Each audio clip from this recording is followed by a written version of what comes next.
പാമ്പിണച്ചേരും മുകിൽവർണ്ണൻ ആത്മപാരിതിൽ പുകൾപെറ്റ കണ്ടനാർ കേളൻ.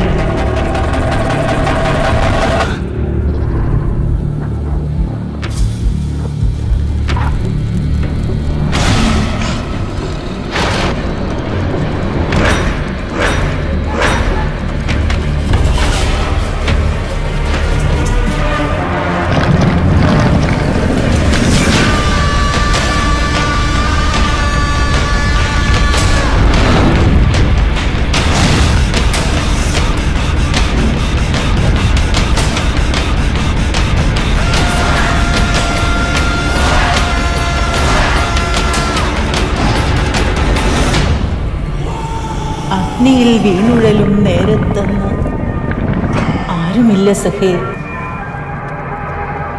അവന് അഗ്നിമാ.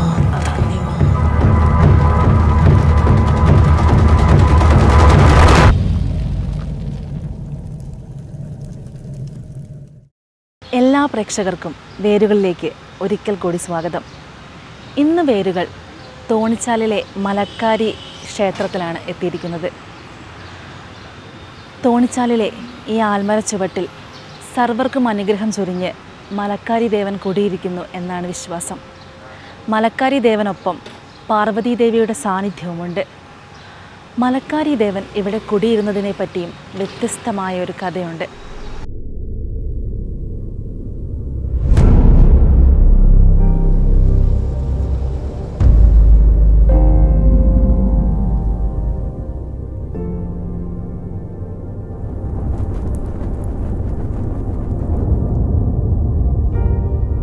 രണ്ട് കുന്നുകൾക്കു നടുവിൽ, അതായത് ഒരു ചാലിൽ, മനോഹരമായ ഒരു കുന്നു കണ്ടു. സന്തുഷ്ടനായ ദൈവം ഇവിടെ കുടിയിരിക്കണമെന്ന് ആഗ്രഹിക്കുകയും അവിടെ കുടിയിരിക്കുകയും ചെയ്തു. അങ്ങനെ ഭഗവാന് തോന്നി കുടിയിരുന്ന സ്ഥലം ചാലായതിനാൽ തോന്നിച്ചാൽ എന്നും കാലാന്തരത്തിൽ തോണിച്ചാൽ എന്നായി തീർന്നുവെന്നും വിശ്വസിക്കുന്നു.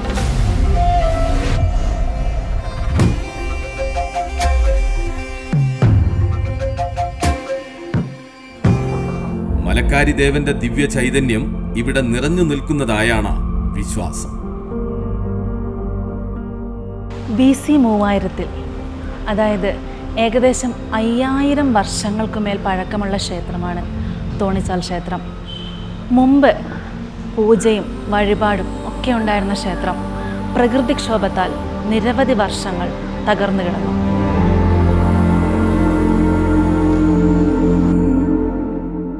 പിന്നീട് തച്ചോളി ഉദയനന്റെ കാലത്താണ് ക്ഷേത്ര പുനരുദ്ധാരണം നടന്നതെന്ന് വിശ്വസിക്കപ്പെടുന്നു. തച്ചോളി ഉദയനൻ വയനാടൻ കേളുവിന്റെ കോട്ട പിടിച്ചെടുക്കാൻ വന്നു. 1-2 തവണ യുദ്ധത്തിൽ പരാജയപ്പെട്ട് തിരിച്ചുപോയി. പിന്നീട് യുദ്ധസാമഗ്രികളും പരിവാരങ്ങളുമായി ഇന്നത്തെ ക്ഷേത്രം സ്ഥിതി ചെയ്യുന്ന സ്ഥലത്തെത്തിയപ്പോൾ ക്ഷേത്ര പരിസരത്ത് കന്നുകാലികളെ മേയ്ക്കുന്ന കുറിച്യരുടെ ദേഹത്ത് മലക്കാരി കോമരം പ്രത്യക്ഷപ്പെട്ടു.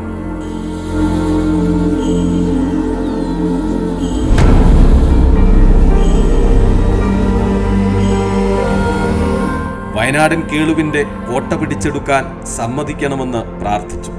യുദ്ധത്തിൽ അംഗം കുറിക്കുന്നതിനുള്ള ആയുധമായ വെള്ളിപ്പിടി കൊണ്ടുള്ള കഠാര ദേവന് സമർപ്പിച്ചു. അതിനുശേഷം യുദ്ധം ചെയ്ത് കേളുവിനെ പരാജയപ്പെടുത്തി കോട്ട പിടിച്ചെടുത്തു. അദ്ദേഹം കൊടുത്ത വെള്ളി കൊണ്ടുള്ള കഠാര ഇപ്പോഴും ഇവിടെയുണ്ട്. 1976-ൽ ക്ഷേത്രത്തിൽ നടത്തിയ സ്വർണ പ്രശ്നത്തിൽ തോണിച്ചാൽ ക്ഷേത്രം നൂറ്റാണ്ടുകൾക്ക് മുമ്പുള്ള മഹാക്ഷേത്രമാണെന്ന് കണ്ടു. കുംഭമാസം 1, 2, 3 തീയതികളിലായാണ് ഇവിടെ തിറമഹോത്സവം നടക്കുക.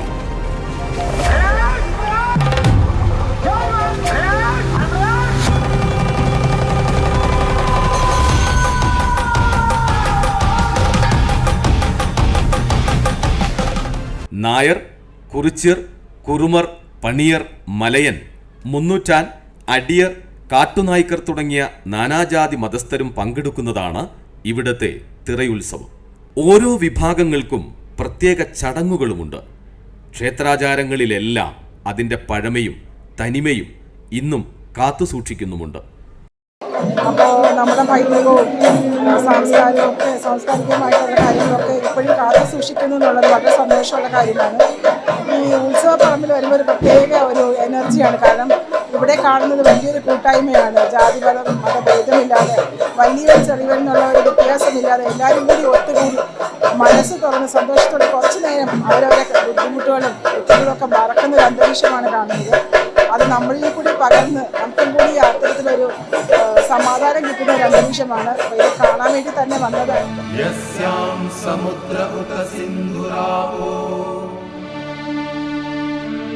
യസ്യാമന്നം പൃഷ്ടയഃ സംബഭൂവ് യസ്യാമിദം ജിൻവതി പ്രാണദേയ സാനോ ഭൂമി.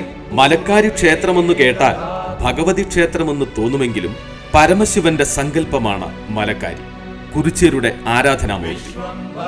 പണ്ട് ബാണാസുരമല ഭരിച്ചിരുന്ന ബാണാസുരൻ തപസ്സു ചെയ്ത് ശിവനെ പ്രത്യക്ഷനാക്കിയെന്നും തന്റെ കോട്ടയ്ക്ക് കാവൽക്കാരനായി ശിവൻ നിൽക്കണമെന്ന വരം വാങ്ങി ശിവനെ ബാണാസുരന്റെ കോട്ട കാവൽക്കാരനാക്കി മാറ്റിയെന്നും ആ സമയത്ത് കോട്ടകാവൽക്കാരന്റെ വേഷത്തിൽ നിന്ന ശിവനെ കുറിച്യർ മലക്കാരി എന്ന് വിളിച്ചുവെന്നും പറയപ്പെടുന്നു.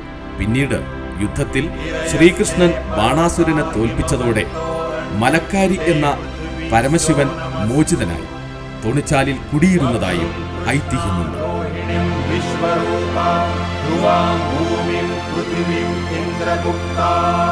പിന്നെ ഇതിനെപ്പറ്റി അറിയുന്നത് ഒരു 1968 മുതൽ ഞാൻ ഈ അമ്പലത്തിനെ പറ്റിയിട്ട് അറിയുന്ന ഒരാളാണ്. ഇതിൻ്റെ തൊട്ടന്യ താമസിക്കുന്നത്.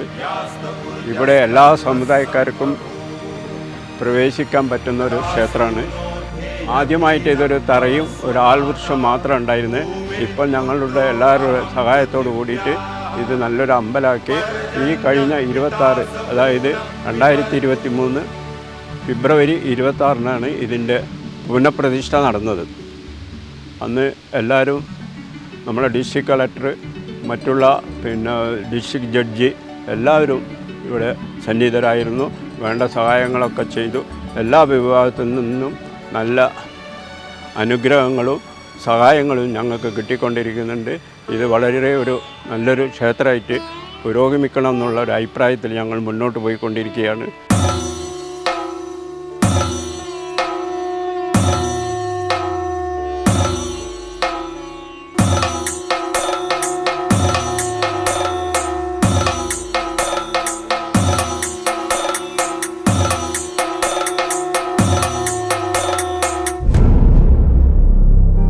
ക്ഷേത്രത്തിൻ്റെ അതിരിനടുത്തായി സ്ഥാപിച്ചിരിക്കുന്ന ഈ തറയിൽ മുത്തപ്പൻ്റെ സാന്നിധ്യവുമുണ്ട്.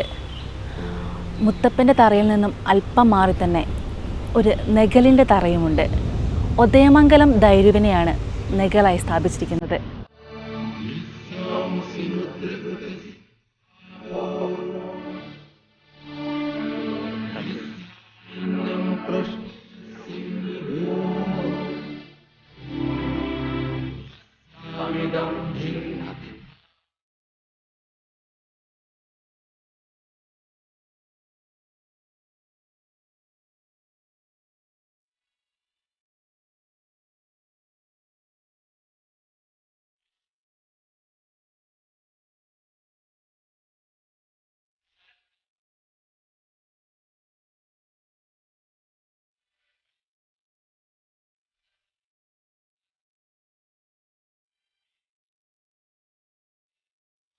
തിറയുത്സവം നടക്കുന്ന സമയത്ത് പണിയ സമുദായത്തിൽപ്പെട്ടവർ പ്രത്യേക താളത്തിലുള്ള പാട്ടുകൾ പാടി തറയ്ക്കു ചുറ്റും നൃത്തം വയ്ക്കുന്നു.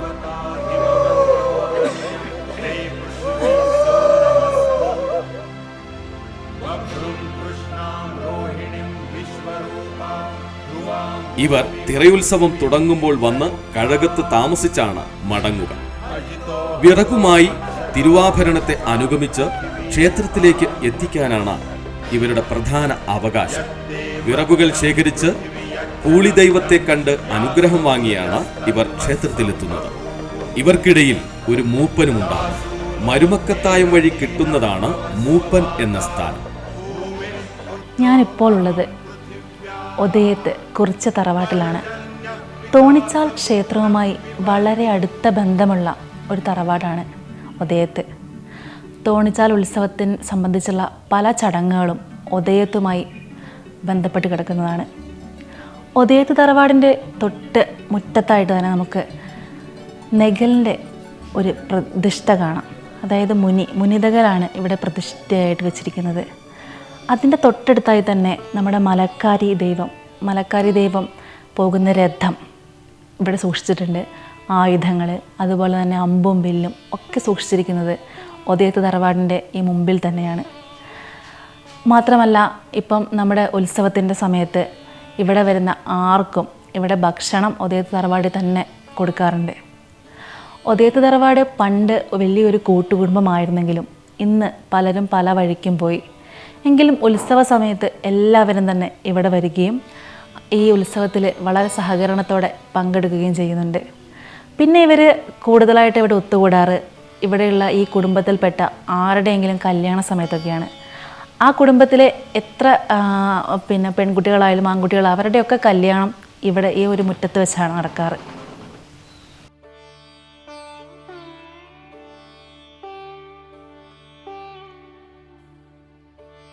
പഴശ്ശിരാജാവിനൊപ്പം പടനയിച്ചവരാണ് കുറിച്യർ. വയനാട്ടിലെ മിക്ക ക്ഷേത്രങ്ങളും കുറിച്യ സമുദായവുമായി ബന്ധപ്പെട്ട് കിടക്കുന്നു. ഇത്തരത്തിലുള്ള ക്ഷേത്ര സങ്കേതങ്ങളിലൊന്നാണ് തോണിച്ചാൽ മലക്കാരി ക്ഷേത്രം.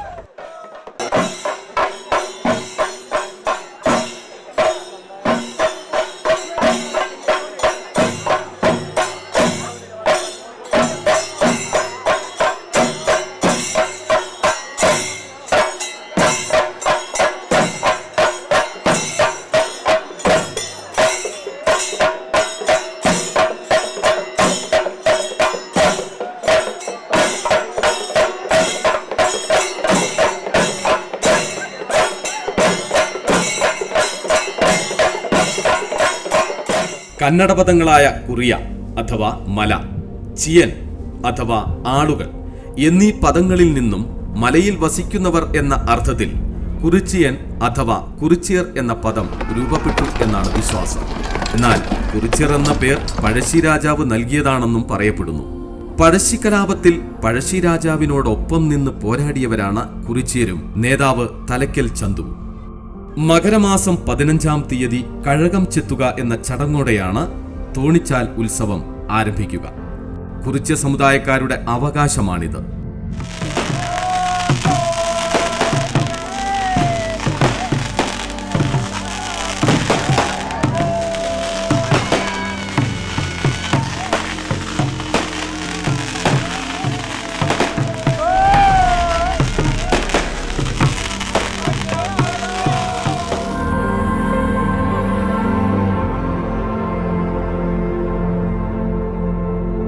പിന്നീട് തിറ തീരുന്നതുവരെ വ്രതാനുഷ്ഠാനങ്ങളിലായിരിക്കും ഇവർ. വ്രതം നോൽക്കുന്നവരെ കോമരങ്ങൾ എന്നാണ് പറയാറ്.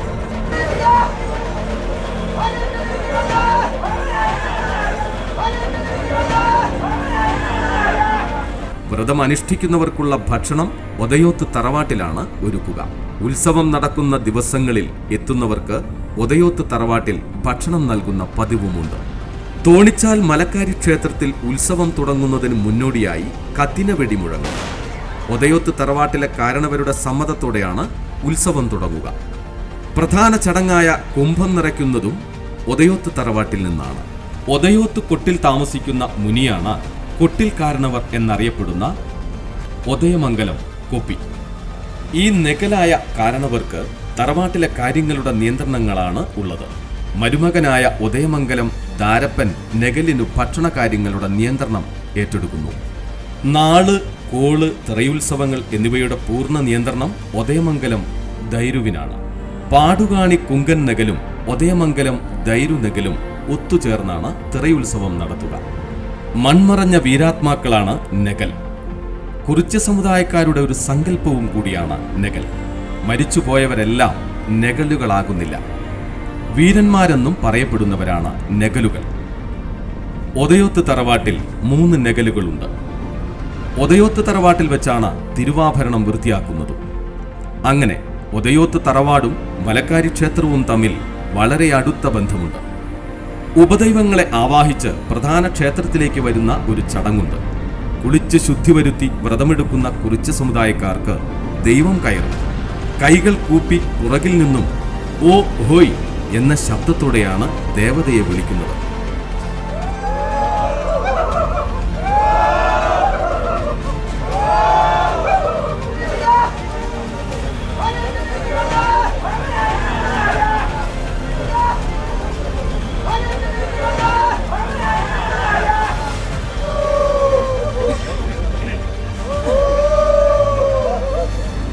ദൈവം കയറിയ കോമരത്തിന് അസാമാന്യമായ കായിക ശേഷിയും ശക്തിയും ഉണ്ടായിരിക്കും.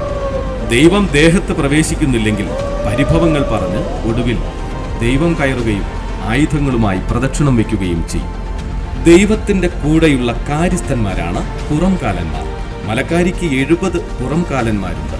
പുറംകാലന്മാർ ആയുധത്തിനായി വേരോടെ ചൂരൽ പറിക്കുന്നു. ഈ സമയത്ത് ദൈവങ്ങൾ സംസാരിക്കുന്ന ഭാഷ മുതിർന്ന കുറിച്യ സമുദായക്കാർക്ക് മാത്രമേ മനസ്സിലാകൂ.